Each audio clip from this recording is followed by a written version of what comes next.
হরে কৃষ্ণ। প্রিয় কৃষ্ণ ভক্তবৃন্দ, আশা করি ঈশ্বরের কৃপায় আপনারা সকলেই ভালো আছেন।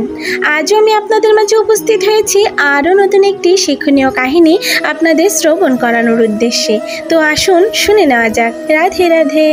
মানুষের মধ্যে তিনটি গুণ রয়েছে, সত্য, রজ ও তম। মানুষের অন্তরে তিন গুণ খেলা করে। এরাই কোনো না কোনোভাবে মানুষকে বশীভূত করে রাখে, পরিচালনা করে। এই তিনটি গুণের প্রভাবে মানুষ তার আসল স্বরূপ ভুলে যায়। কেমনভাবে এরা কাজ করে জানেন? তো আসুন একটি কাহিনীর মাধ্যমে শ্রবণ করা যাক।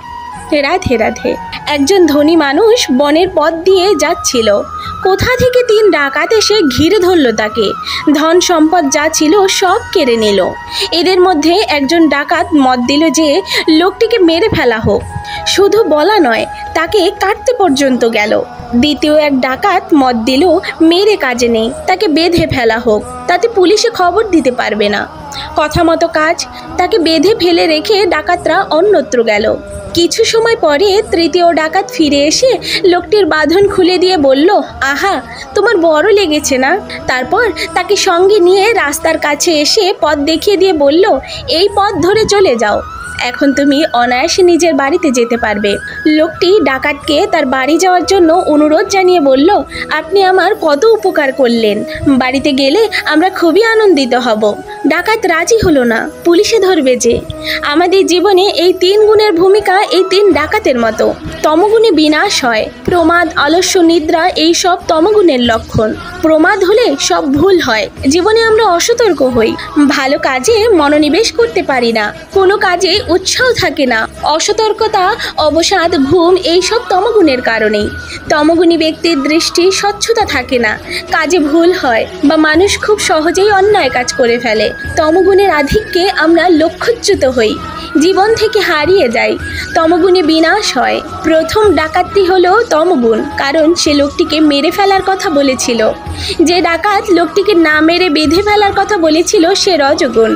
সে মানুষকে বদ্ধ করে, সংসারে বহু কর্মে জড়িয়ে রাখে। তৃষ্ণা বা বাসনার মধ্যে সে একের পর এক কর্ম করে চলে।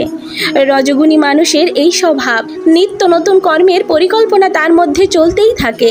তার মন ভীষণ চঞ্চল হয়ে পড়ে, হাজার কর্ম করেও শান্তি নেই। একটা অসংযত অস্থিরতা কাজ করে সব সময়। থাকবে কি করে? শান্তি যে অন্তরে, কিন্তু সেদিকে তার তাকানোর সময় নেই।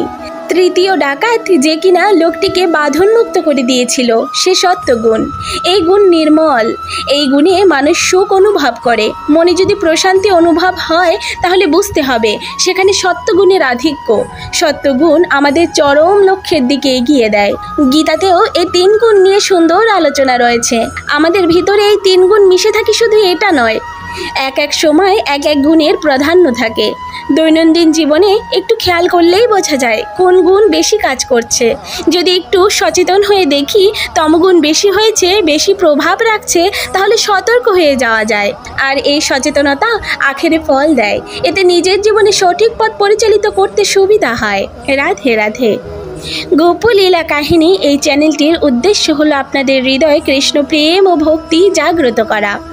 আমাদের যে কোনো রকম ভুল ত্রুটি ক্ষমা সুন্দর দৃষ্টিতে দেখবেন এবং এরকম আরও নিত্য নতুন কাহিনী শ্রবণ করার উদ্দেশ্যে আমাদের চ্যানেলটিকে সাবস্ক্রাইব করে আমাদের পাশে থাকবেন। রাধে রাধে।